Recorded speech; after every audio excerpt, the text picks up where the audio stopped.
May ilang mga barangay officials po ang umaalma at sinasabi nila tila pinakikialaman ng Luzon ang kanilang internal affairs. So ayon po sa Section 16, inisis po nila ng Section 16 ng RA 7160 yung local government po na meron po silang sariling otonomiya at hindi pwede makimasok ang pamahalang panlungsod, sangguniang panlungsod sa kanilang session. Yes, exactly po yan. Buti nila binigyan nila ang local government code. And it is not contradicting to dun sa sinasabi niyo po, no, sa 7160. Sinasabi po doon that all sessions should be made public. Nandun naman po yun, malinaw naman po yun. At hindi po natin pinanghihimasukan.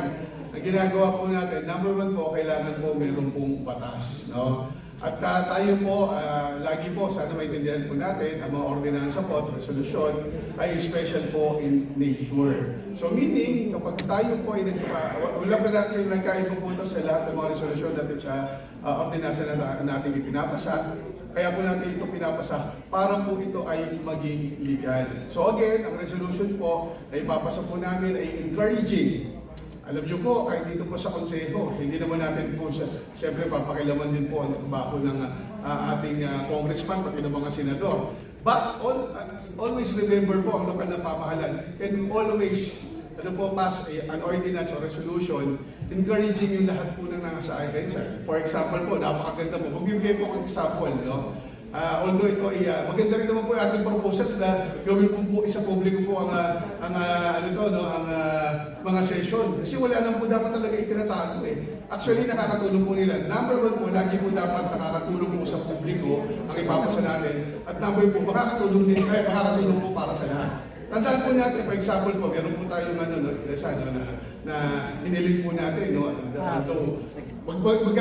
Gagawa ko ng sasabi ko rin sa maganda pong ating pong pinasahan na encourage po, no, yung ating pong butihing congressman. Sample po ito, no? Na tayo po ay in-encourage po natin, no, na sana po ay magkaroon po dito sa Pasig City ng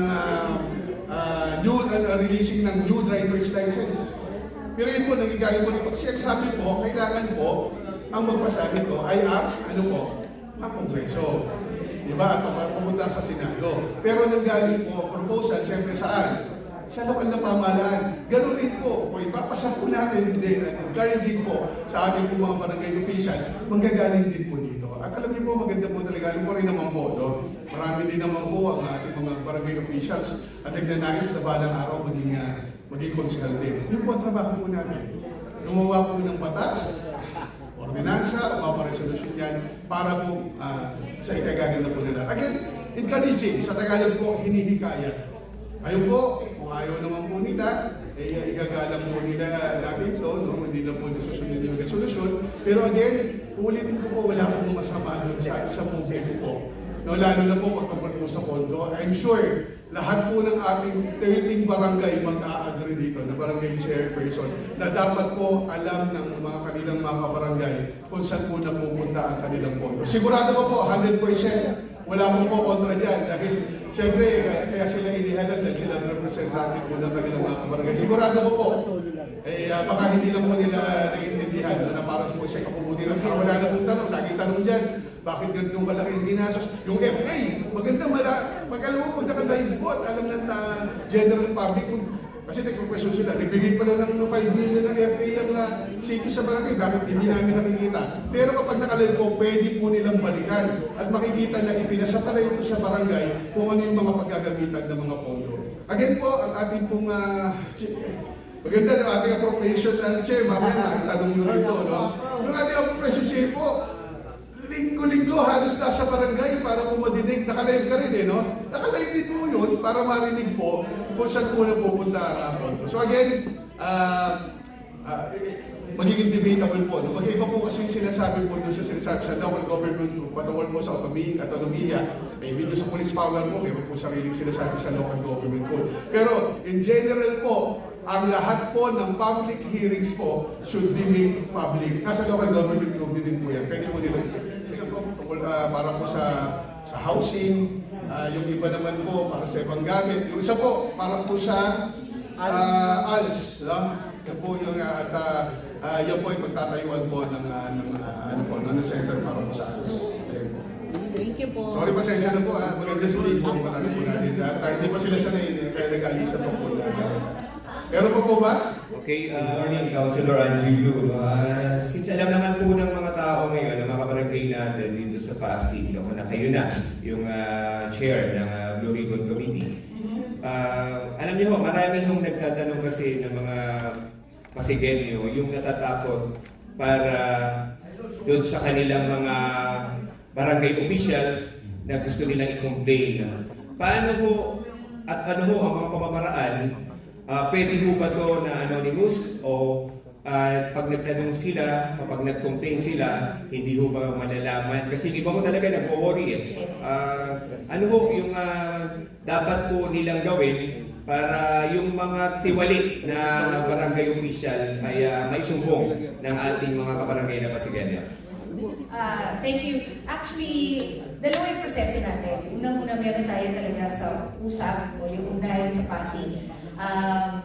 Yun po talaga, kahit sino po ay pwede niyong ireklamo, lalo na nasa government, sa LGU natin or sa barangay. Kung hindi man at ang pakiramdam nila ay mas grabe ang kailangan nilang intervention at ito yung gusto nilang iakyat sa Blue Ribbon Committee. Ang dating nagiging sistema ay lumalapit sila sa mga konsihal na kung saan doon yung kung anong distrito yung kino-complain nila na barangay official or government, any government officials elected nasa Blue Ribbon.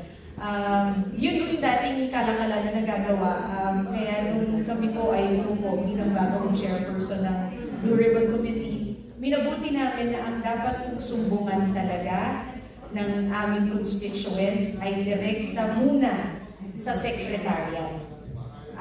Ito po ang tamang proseso na pagko-complain patungkol sa pagko-complain sa Blue Ribbon Committee. Ang secretariat po ang magkakalat ng mga reklamo, ebidensya, at sila po ang magpapasa sa Blue Ribbon Committee.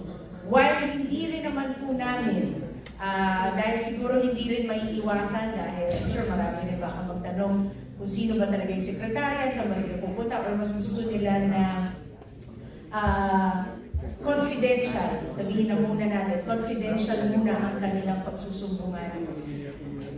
Hindi namin ini-encourage, pero pwede yung tanggapin ng Blue Ribbon Committee kung manggagaling ito sa sino mang konsehal na gusto nilang lapitan. Pero again, bilang committee chairperson, ang gusto namin sana ng proseso ay ang pagsusumbong sa Blue Ribbon Committee ay dadaan muna sa secretariat.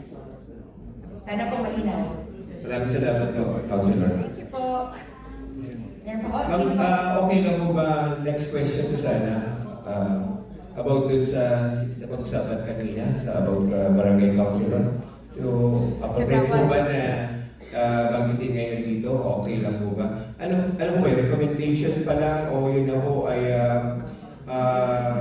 implement na? Yung ginawa ko natin kanina, ito po ay muna ay pagbibigay sa quasi-judicial body ng committee report at ang kanyang recommendation. Ang Blue Ribbon po ay hindi maghahatol o magpapataw ng kahit na anong disposition. Ito po ay isasubmit sa quasi-judicial at ang quasi-judicial po ang magbibigay ng karapatang disposition kung anong nararapat para sa kasong yun. So kanina, it was just the acceptance of the committee report that was held during nung Blue Ribbon Committee namin. So yun pa lang po yung first step kasi ayaw ko namin din sabihin na pagkatapos mong mag-hearing, biglang may recommendation tapos implementation na gusto natin nung dumaan sa due process. And ang next na process according to our quasi-judicial is pagkatapos ng recommendation ng committee, ito ay paparating namin sa complainant at saka sa respondent. At pagkatapos ng hihingan kung meron silang masasabi. Kung wala naman po, ay ibabalik ito sa quasi-judicial at doon na po namin dedebatihan kung ang tamang suspension ba ay enough or kailangan itong dagdagan. Thank you, Councilor. You're welcome. Any question? Ano po? So, none na ma'am. So, Thank you po. Ma'am, thank you. Maraming